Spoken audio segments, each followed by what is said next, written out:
जो व्यक्ति दुख को पार करके जीवन में सुख एवं आनंद प्राप्त करना चाहता है, उसे अंतःकरण पूर्वक गुरु भक्ति योग का अभ्यास करना चाहिए। सच्चा एवं शाश्वत सुख जो गुरु सेवा योग का आश्रय लेने से ही मिल सकता है, नाशवान बाह्य पदार्थों से नहीं। जन्म मृत्यु के लगातार चलने वाले चक्कर से छूटने का कोई उपाय नहीं है क्या? सुख दुख हर्ष शोक के द्वंद्वों से मुक्ति नहीं मिल सकती क्या? सुन हे शिष्य, इसका एक निश्चित उपाय है।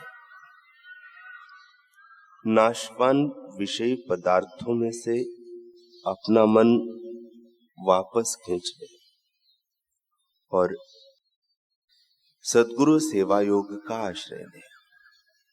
इससे तो सुख दुख हर्ष शोक जन्म मृत्यु के द्वंद्वों से पार हो जाएगा।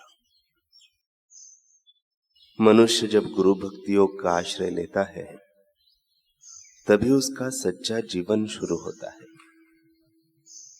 जो व्यक्ति गुरु भक्ति योग का अभ्यास करता है, उसे इस लोक में एवं परलोक में चिरंतन सुख प्राप्त होता है। गुरु भक्ति योग उसके अभ्यासों को चिरायु एवं शाश्वत सुख प्रदान करता है। परम शांति का राजमार्ग गुरु भक्ति योग के अभ्यास से शुरू होता है।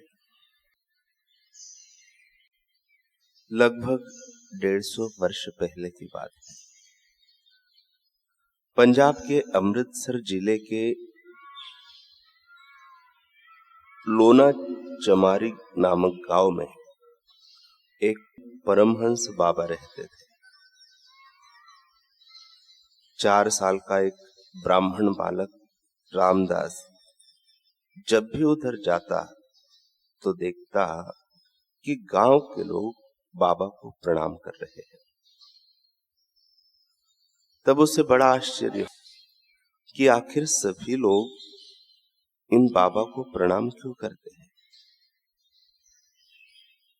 गांव में और भी लोग हैं, पर किसी को हर कोई प्रणाम नहीं करता। लगता है बाबा बहुत बड़े आदमी हैं।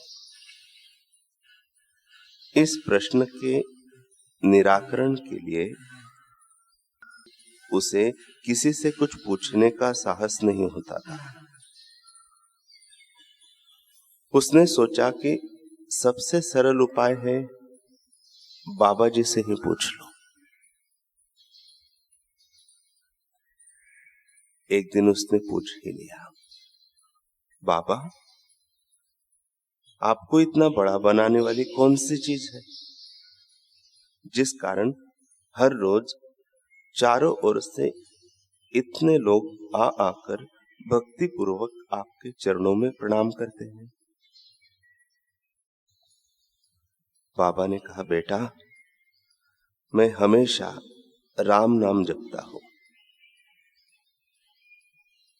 राम नाम ने ही मुझको इतना बड़ा बनाया है। बालक ने कहा, मैं राम नाम लूं तो क्या मैं भी इतना बड़ा बन सकता हूं? बाबा ने कहा, हां बेटा, राम नाम लोगे तो तुम भी इतने ही बड़े हो जाओगे। बाल मन में यह बात घर कर गई। तब से वह मन ही मन राम नाम का जप करने लगा। यही बालक आगे चलकर प्रसिद्ध महात्मा रामदास काठिया बाबा हुए। बालक का यथा समय उपनयन संस्कार यानी जनेऊ हुआ और फिर उसे पढ़ने के लिए दूसरे गांव में गुरु के यहाँ भेज दिया गया। तीक्ष्ण बुद्धि बालक बहुत थोड़े समय में पाठ याद कर लेता, फिर एकांत में बैठकर राम नाम का जप किया करता। एक दिन छात्रों ने गुरुजी से शिकायत कर दी कि रामदास पढ़ाई नहीं करता है, जब देखो तब माला ही फेरता रहता है। गुरुजी ने रामदास को बुलाकर पूछा, क्यों रे, यह माला फेरने आता है कि पढ़ाई करने आता है?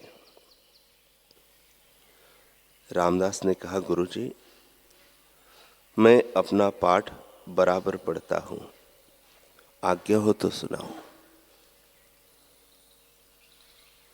पुस्तक मंगवाकर गुरुजी ने प्रश्न पूछा। रामदास ने ठीक उत्तर दिया। शिकायत करने वाले छात्रों को डांटते हुए गुरुजी ने कहा, रामदास अगर अपना पाठ याद करके माला फेरता है तो तुम लोग क्यों चिढ़ाते हो? इस घटना के बाद फिर किसी को कुछ कहने का साहस नहीं हुआ। शिक्षा समाप्त होने पर रामदास घर लौट आए। कुछ दिन बाद वे गायत्री मंत्र सिद्ध करने के लिए विधि पूर्वक जप करने लगे।